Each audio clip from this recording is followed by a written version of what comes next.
Well guys, it's finally time! We're finally gonna learn who the last character of the Fighter's Pass is. Everyone else was so good, they couldn't possibly drop the ball with the last one. Oh.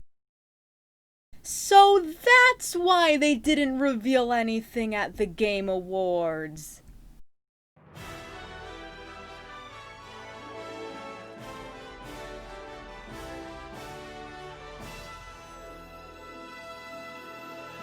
Hello everyone, this is VG Master 2, and Byleth.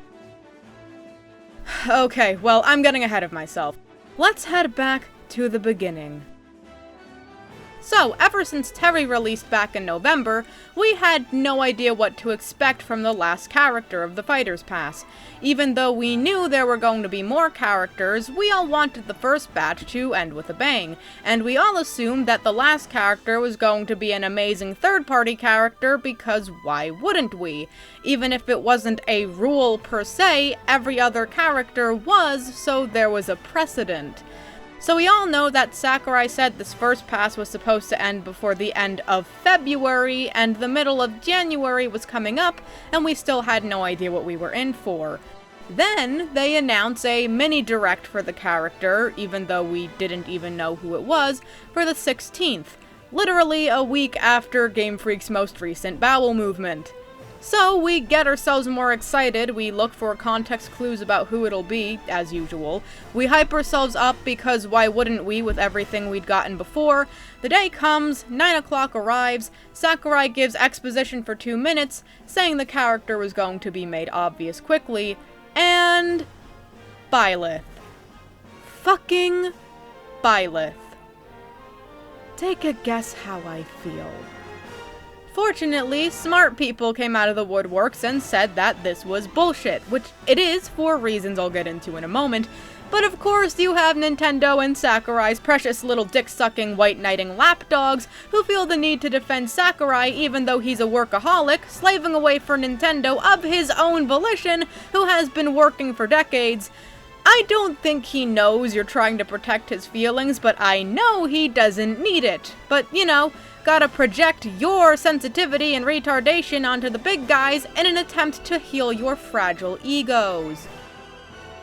Okay, that might have been unnecessarily harsh, but... What, am I just supposed to be okay with everyone being complacent with all manipulation? Because this is manipulation. Let's look at all of the circumstances. First off, what is Byleth? Byleth is a first-party sword user from Fire Emblem. So a character from an already overrepresented series who uses an overrepresented weapon. I mean, they even made a joke out of it. And what did they do? They hid him. They hid the one first-party character from the overrepresented series with the overrepresented weapon for the very end. Literally, every other character in this fucking pass was a third-party character that was popular in at least one chunk of the world. If Byleth was an individual DLC fighter like Plant, or if it was a Fire Emblem character that didn't use a sword, or if it was a first-party character that wasn't from Fire Emblem, Pokemon, or Mario, except for Waluigi and Gino, they're the only exceptions, I guarantee that people wouldn't be as mad as they are. This is simply the perfect storm of utter shit. It's literally one of the worst things that could have happened.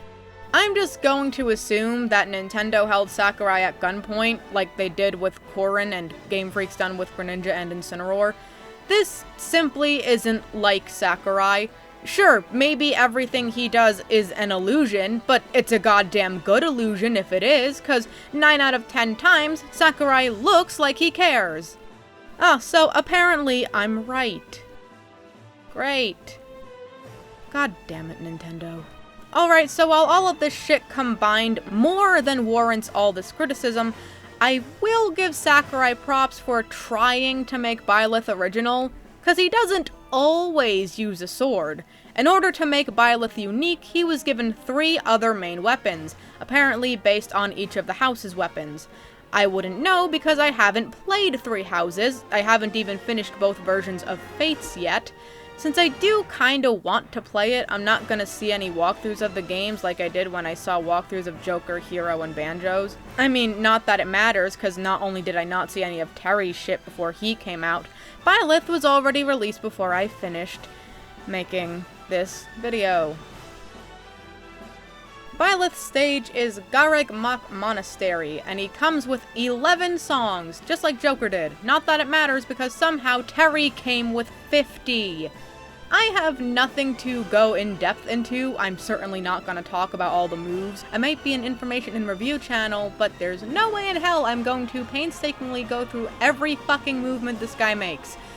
But I will say that the main theme of Three Houses, at least the remake done for this game, is fucking amazing. Well, now comes what is surprisingly one of the best parts of this, the new Mii costumes. Maybe they'll make up for Byleth. The first Mii costume shown off is that Assassin's Creed? Altair? What the fuck is that? Oh, it is Assassin's Creed and Nintendo's retarded. Great. After that is Rabbids. At least Rayman's still viable. Then we have 2 returning Mii costumes of 2 of the fucking millions of Mega Man forms in the fuck ton of spin-offs. And finally... Cuphead? Yep, in an incredibly Sans-like twist, Cuphead is receiving a Mii costume. A deluxe Mii costume at that, just like Sans. You know, that didn't fix the fucking problem at all, but it did make this shit slightly worth it. First Sans, then Cuphead. Hey, wanna know what would be funny? If we got a Freddy Fazbear Mii Brawler costume. Or if Five Nights at Freddy's was represented in a Smash game at all. I mean, the first 4 games are on the Switch, and the first one sold pretty well. I'm not even sorry. But, of course, that would make him viable for Smash 6 like Sans, Cuphead, and Shovel Knight. Well, I guess we're just gonna have to wait and see.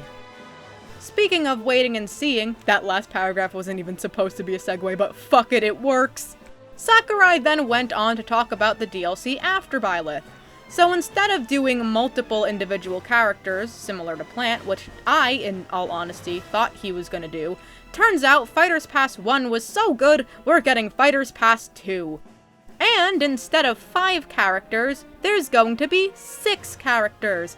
Perfect, at least 25 chances for Freddy to get a Mii costume. Okay, I'll stop now. Unfortunately, due to this increase in characters, there's also an increase in price. While you still can buy all of them individually as they come out, the total pre-purchase price is, as expensive as Pokemon's bullshit. Well, at least in this case, they aren't trying to sell back content that should have been in their incomplete base game, and are instead adding more to a more than complete game. But still. Oh, and the funny part is that Sakurai wants us to trust that the content in it is good, despite what just happened, and that he's not even showing us a hint of one thing. Sorry, Sakurai, I love you, you're one of the greatest developers in terms of the very tight illusion that you care, but after realizing that this shit is susceptible to Nintendo, which also means Game Freak's bullshittery, I can't say I can. Not that I did last time since I bought all of them individually, but I'd be hard-pressed if half the community still trusted you after this stunt. Besides, I guarantee that there's gonna be more after it. And don't get me wrong, I know he said there wasn't gonna be any more, but you guys are honestly telling me you believe him? Oh, right, just like how he said that Ridley could never be a fighter, or Villager could never be a fighter, or Mii's could never be fighters, and how every single Smash Bros. Game was supposed to be the last. I mean, Jesus Christ, Sakurai has been lying before Scott Cawthon ever conceived the idea of Five Nights at Freddy's. I mean, what is so different now that makes everyone believe him this time? Is it because he sounds serious? Well, guess what?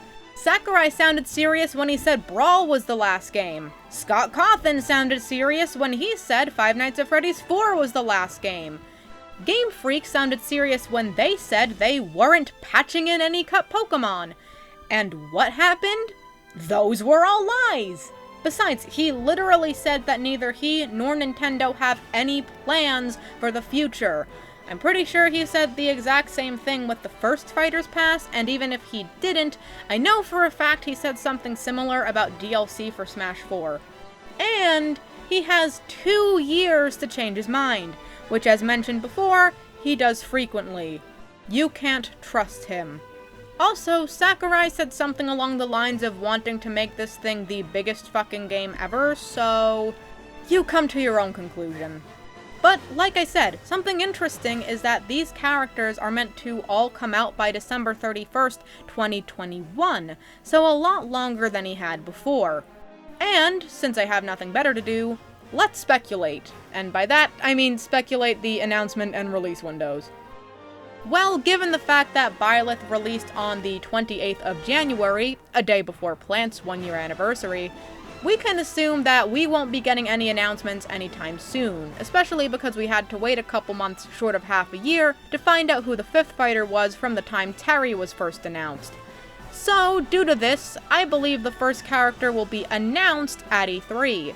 However, given that E3 is, at least intended to be, a big event, and last year they announced 2 characters, I believe they'll do the same thing and announce the second one at E3 too. Character 1 could be released a bit later, maybe in between Hero and Banjo's releases, so late summer. Character 2 could be released winter 2020, and Character 3 could be announced in conjunction, and if they really wanted to blow people's minds, they could do it at the Game Awards. Character 3 could release in mid to late February, with Character 4 being announced slightly before or slightly after, with their release coming a bit before E3. Then they can announce the final 2 at E3, release 5 at around mid-summer maybe, and the last character anywhere between late autumn to mid-December. Maybe that thing about the Game Awards and the final 2 both being announced at E3 are a little far-fetched, and the former kinda is, but I think announcing the final 2 at one of the biggest gaming events ever, if it can reclaim its glory, makes sense. Actually, forget the E3 part, cause, E3 is fucking dead now, and so are Nintendo Directs apparently. As for who the characters are gonna be, I don't know. I want to say that Gino and Steve are guaranteed, since Gino has been wanted forever, and Steve makes a lot of sense, especially from a business standpoint, but that might just be me being biased, since those are 2 characters I've said I've wanted.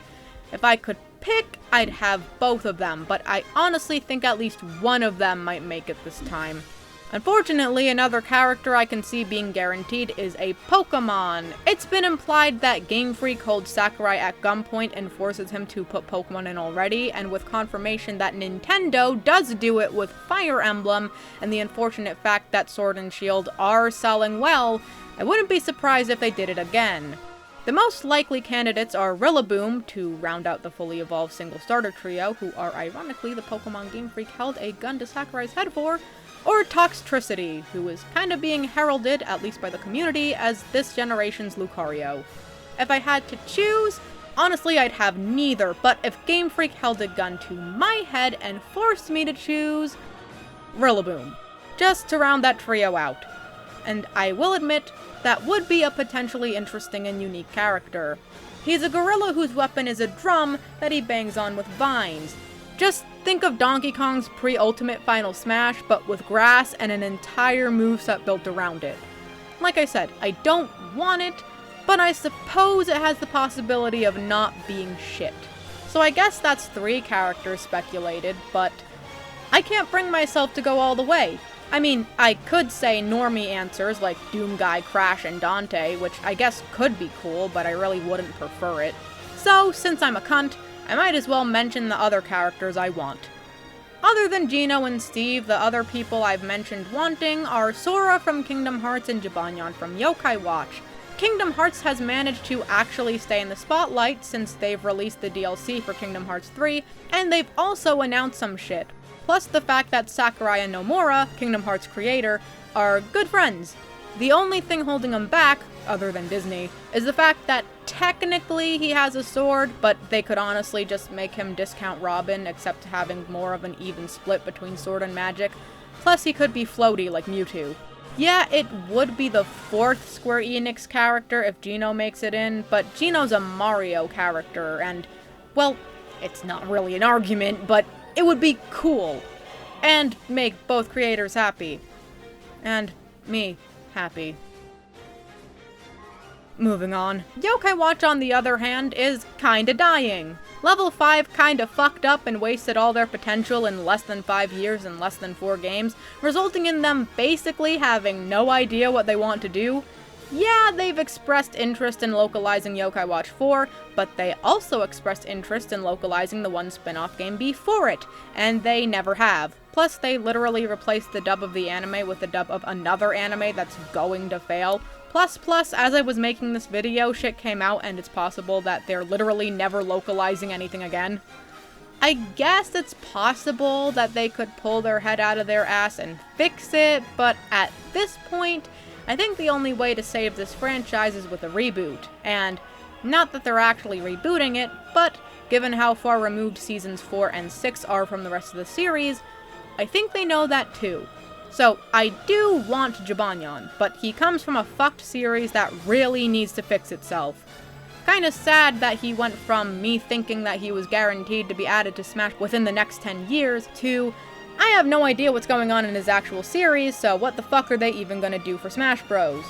I've also mentioned before that I kinda actually want Sans as an actual fighter, but unless my theory on them making a costume to gauge reaction before inserting him as an actual character is true, I highly doubt he's gonna be one of the characters. Would be incredible. However, since then, I have expanded the characters I want. Only by 2, though.